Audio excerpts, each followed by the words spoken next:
Hey everyone, Bobby here from Bipper Media. So our new BIP Citation network is live. I want to tell you very quickly a little more detail about what makes it so incredibly powerful.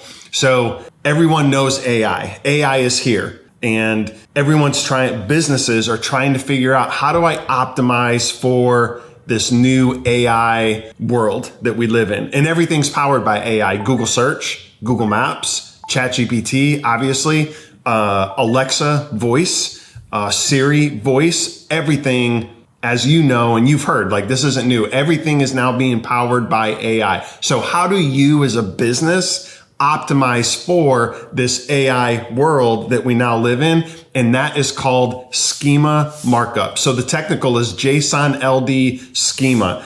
And without getting too deep, Schema is basically a data structure. It's the way that platforms read data, like your business name, your street address, city, state, zip code, phone number, your website URL. It's a structure of the way these platforms read your data. And Schema is the protocol. It's the framework that AI platforms are looking for to read your data. So our BIP Citation platform takes your data, fully optimizes it in Schema Markup, and then publishes it on the directories. And now all these AI platforms see the schema, and it's a way for your business to be optimized for the AI future that is actually here right now.